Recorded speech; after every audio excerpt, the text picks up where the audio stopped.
Hello, hello.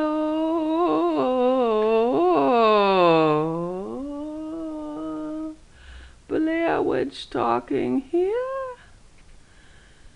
Yes. And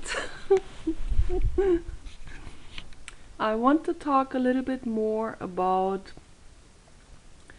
these brony people and the anti-brony brotherhood, baby.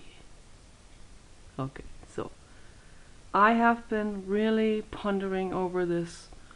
Why in the world would there such a thing as an anti-brony brotherhood, man?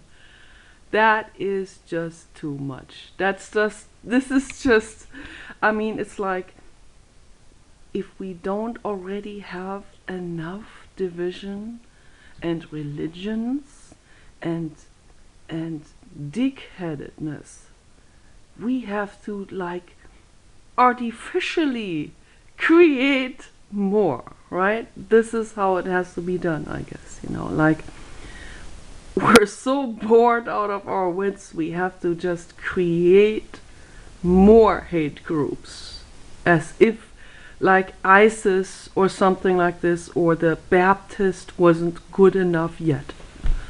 So, and then going against the most harmless group on earth, the most harmless, kind-hearted, gentle, peaceful group that has a peace message for us. We should learn from them, yes. But no, there has to be an anti-group established to it. And this is the phenomenon of group psychology, of social psychology, that I'm trying to investigate with my thinking, with my videos, together with you. I want you to start thinking instead of reacting, instead of calling me names, instead of focusing on the looks. Let's do some introspection, maybe. Can we? It would be great, I would really, really, really appreciate it.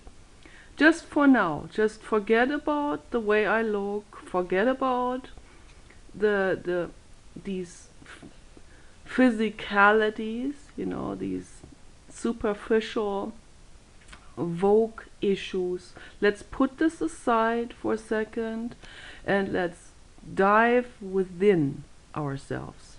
If we can just try to do this just one time, if if those hater people can just one time look within themselves, do it in your own living room, sit there on a recliner chair, relax, and dive within yourself. And don't do this because I somehow won you or got one up on you or like put you under my thumb or something. I'm not interested in those things. I don't function like that. I'm not interested in debunking anybody or winning, or like winning a race, yes, or a competition. Yeah, I'm not interested in that crap. That doesn't interest me. I'm trying to investigate psychology. I'm trying to investigate group psychology, my own psychology, individual psychology. I want to know more about it. I'm interested in that. Okay, I'm not interested in cars. That's why I talk about my stuff. Okay, my subjects that fascinate me, and that is, in particularly right now, that is fascism. What causes people to be fascist? Instead of just like pointing fingers and saying, oh, you're fascist, why don't we together try to find out what fascism really is and where it originates, what happens to people, okay, that they become fascist. Okay, let's explore this. My husband, he just gave me a long lecture on it, and he said that's just always been that way. It has to do with tribalism. So this is evolution. People have evolved to live in tribes, and if somebody was different, that person had to be casted out. Okay, that person was a witch, and she or he had to be banned far into the forests. Okay, because she was a little bit different. Yeah, and that was not okay. She just scratched her head on a different area than the other people, or something like this, something really benign and ridiculous. And so this is the shit that I'm trying to get into, because if we don't look at these issues, those are the core issues that create world war. Okay, let's look at this. If you guys have to do gang banging, don't expect the world to become peaceful. Okay, I'm just telling you right now. I mean, if you go on under someone's video, and if you insult them and you throw extreme hatred, don't expect the world to become peaceful. This is not, because this is not happening. Peace starts with you. Okay, every one of you is responsible to create peace here on earth. Every one of us. I do too. Okay, I don't always have peaceful thoughts. Yesterday I had pretty darn negative thoughts. I don't want to get into it, how negative they really are. Okay, but they get pretty darn negative, and then I think about it, and I see this is not going anywhere. Obviously, these thoughts. This is really straying away from my goals. Okay, and my goal is to bring peace, to create peace. So I have to do reality check with myself every 10 minutes, and that's what I ask other people to do as well, because it happens so easily to stray away from our set goals. I mean, that's why we're alive. We're flesh, right? We have feelings, and anger, ego, all of this kicks in very, very fast when we see injustices, or when we feel hurt, or when we just butt hurt, or whatever, So let's do a reality check every 10 minutes and say, oh, wait a minute, I'm straying away from my goal here. What is the real goal? The real goal for all living beings, every cell in your body will agree with this, not your mindset. And that's why I make these videos, to get you to understand logically what our goal is. Our goal is to create peace. I just want to understand. We need to understand together why people become fascist, where one group cannot tolerate that there is somewhere else a person in a living room, a man maybe 30 years old, who watches My Little Pony. Okay, this is what I'm trying to understand. Is like, why would anyone give a hoot what someone else is doing in their living room a couple of miles away from your house? Why is this a problem? Why is this an issue? Okay, why don't you just do your thing, yes, and let the other person do their thing? Okay, why don't we? Okay, no, obviously doesn't work. So why? Big word here over the whole screen. Why? Okay, why is that? Why is it that, or for example, a Baptist, which I think these two groups, the anti-Bronies, are very closely linked to the Baptists, I think.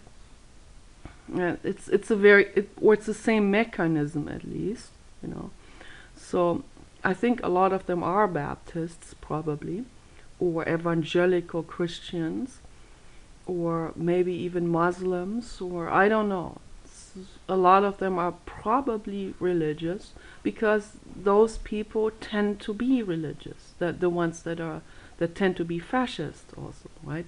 And then the motives, like for hating these kids, or these men who watch cartoons, like the girl cartoons, the motives for them to hate them are almost the same motives as the Baptist hating gay people. So it's very similar. It's a very similar motivation. Okay. And then there are many different, as my husband said, there are many different differences. There are many different types of, like, why somebody finds someone bad because they're different. So many different aspects of being different, right? There's homosexuality, then there's someone who just lives their lives differently, there's someone who watches different videos, there's someone who listens to different music, and so on, yeah? But I'm trying to sum this up in one understanding of why is there fascism. Fascism is hatred towards people who are different, just only for the fact that they are different, not for the fact that they are causing problems. Because these kids with the cartoons don't cause anybody problems. Okay? Matter of fact is, they are offering a peace message to us, the peace message of love for all beings, you know. And these ponies, and that's why I really like what my friend Lana said when she pointed out to me that Walt Disney already started this, you know, back in the, I don't know when this started, in the 50s or 60s, you know, where he was giving animal figures a human character. And that brought humanity closer to the animals and the wild animals out there in the forests. Okay, that made them understand them better, because now they could see the world from the eyes of that animal, and because it was given a human character. Okay, and I tell you what, this is if you really live in a forest, if you live with those animals, and if you make friends with them, you will see that they indeed have these different characters. They actually have them. They just have never learned to talk. They have a different anatomy. They can't talk. They have a different mouth. But they have all of these different characters, just like people have. And I thought this is very good what Lana said. I always had this negative feeling connected with Disney World and all of it, because it's like it's corporate and it exploits. But the original idea of Walt Disney to create these cartoons of human animals, you know, where they talk to each other and they do similar things that humans do, very commercial type of, you know. And I think so what she said is absolutely true. It actually brought humanity closer to the animals. And for that, I thank Walt Disney very, very much, you know. And everyone else who has followed into those footsteps later on, including the writer and the cartoonist who has designed these cartoons of those ponies. They are very, very cute, very lovely, you know, they look like they're made out of dough. And particularly these original versions, I looked into it yesterday, so I think it is very, very cute. It's very, very sweet, and it's very appealing to children, and particularly to little girls. They can also identify themselves with these figures, you know. They also have these little problematics that arise in kindergarten and between these kids, and yeah, just like this Cabbage Patch Doll video, you know, it's also very similar to that. So, but to put human characters into animal shapes, I think it's really, really sweet and wonderful, and that's what people seem to very much appreciate also. And the shape of a horse is just a very stunning and beautiful shape. You know. I would say it's the most beautiful animal shape there is. So I totally understand why he chose ponies. When I was a little girl, we were all obsessed with ponies, of course, with real ponies, and we wanted to have a pony, and my parents bought me a pony, and the shape is just so unbelievably gorgeous. You know, I just had to kiss that pony all the time, and on the mouth, and smell the fur, particularly when the fur was wet, was always gorgeous, you know. So, and I drew, when I was 13, I drew ponies. I constantly was drawing ponies with a marker or a pen, and I just was obsessed with that shape, with this round butt, you know. I mean, yeah, today round butt has become a sex symbol as well. And so it's just a very sensual, warm, beautiful, gorgeous shape. So, and my dog also, you know, gorgeous shape, looks like a pony, looks like a horse, has a round butt, and just a gorgeous body. And yeah, and so a lot of people have appreciation for this, you know, and I love that. I think that's gorgeous, it's beautiful, and it's artistic, and it's just warm, has a warm message for the world, you know. And it also says that, look, we're not different to the animals. We're very similar, you know. We walk on 2 legs instead of 4 legs. But at some point in history, we also walked on 4 legs. So we have to keep that in mind. You know, we're not that different. And the animals, they have characters, just like people have different characters. Different individuals, different personalities. What the Earthfire Institute is bringing to the public, the message, you know, to show, here, look, this bear here, he has a personality. Just like a person can have that same personality, you know, or a child who is inspecting his new toy for Christmas. That's how that bear is. It's very, very deeply touching. You know. Real personalities, you know, personalities are not only ascribed to humans. Personalities of individuals, you know, that happens in animals and it happens in humans. It just is, you know. Different characters, and it brings us closer to nature. You know? It reconnects us, which is a wonderful, wonderful thing. So, and then there's then the other aspect of making cartoons and all this commerce that arises out of it. That happens with about anything. That happens with Star Wars too, and with Darth Vader or whatever these people are. And it happens with Jedi, and it happens with Star Trek Enterprise. It happens with all of these cultish films, and happens with non-cartoon cultish films, and it happens with cartoon cult films. So yeah, it's always commerce that comes out, but that shouldn't be blamed on this particular cartoon. But these haters, they don't blame it on that. They don't look into those kind of aspects. They only see there is a 30-year-old man in his recliner chair watching and enjoying My Little Pony, and that pisses some men off to the point where they cannot stand it. They have to take their lightsaber and they have to go out there and they have to start a war. If it was just a play war with the lightsaber, you know, with the artificial plastic lightsaber made in China, then it would be fantastic. Let's do it. Let's do a theater play, okay, where we play this. As Jonathan Mese said, you can play all of this. But don't go after people with real hatred and all of this.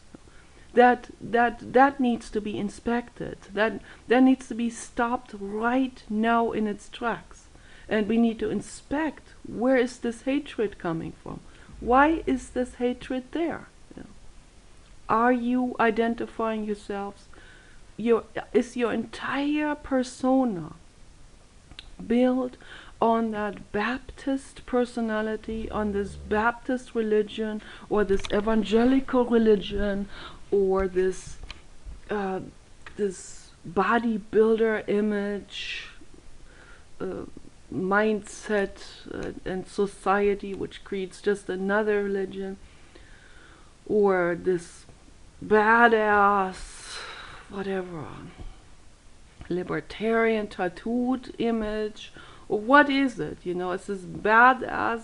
You have this image of badass guy, like guys they're only allowed to be tough motherfuckers. They have to be just butt assholes. They have to be the meanest guys. And I have engaged recently in conversations with people about this subject. And I don't know where this was, whether that was under the Brony video or Lena Dunham or another one. I said we women want men to be gentle with us. We want men who are cuddly and who we can trust. So I said, I'm assuming that most women probably really like that, to have a relationship with a man who is cuddly and who understands their love for certain pony shapes and stuff like that, and cute things, and so that bonds them. So, and then this person comes after me. I don't know whether it's a woman or a man, but that person says that I am not the authority on speaking on behalf of all women, and that's not how all women, but I believe that is how all women, like, if they listen to their biology, if they listen to their body cells, that's how all women really feel. But then there comes again religion and all of these things into play that create our neuronal connections, and then from these neuronal connections people develop different preferences, but they are artificial preferences. Those are not our natural body preferences. And so I was talking from the consensus of our body preferences, of our cells, of our metabolism preferences. And so I have to always explain that to people, because they have never given this a second thought. They're like swimming only on the surface of commerce and artificial neuronal connections caused by peer pressure and by market psychologists and by fear of rejection and wanting to fit in and all of these types of things. So if we really come back down to our senses, and I saw that in videos people made and in comments people wrote under people's videos, that a lot of these people, they happen to be swept up by peer pressure, and then when they saw the pony video, they came back to their center, to themselves, to their own senses. And that is the most incredible thing, that I have to research again who this cartoonist and director is of those pony videos, because that is a peace message that really caught on with a lot of people. Not like me with my itty bitty videos I make here, and where I don't even know if people really understand my message. It's very, I'm intellectualizing this. I'm trying to give this a face. I'm trying to give this a character and a real example, real life example, to understand it. But I don't know how far people do understand it also emotionally, psychologically. But these pony videos they bypass that intellectualizing. They go straight to the core of people's emotions. They speak directly to the inner child. And so that's what brings it out. And also in adult men even. It brings out the inner child. And the people who have barricaded that inner child with religion and the hardened persona, because daddy will threaten to beat him up or to call him gay or something if they don't toughen up. So these people, they have been destroyed by their parents, and they have hardened themselves to the degree where they do not want to allow the inner child to shine through anymore. And when they see that happen in other people, it brings up different emotions. And that is what I'm trying to investigate here. And that's what I want other people to start to investigate, so that we can really start looking within and making peace with the world, making peace with us and with everyone around us, including our parents who didn't know better. They are also victims of these same mechanisms. So let this generation be the one who says, no more. I am not pitching into that same old cycle anymore. Take care.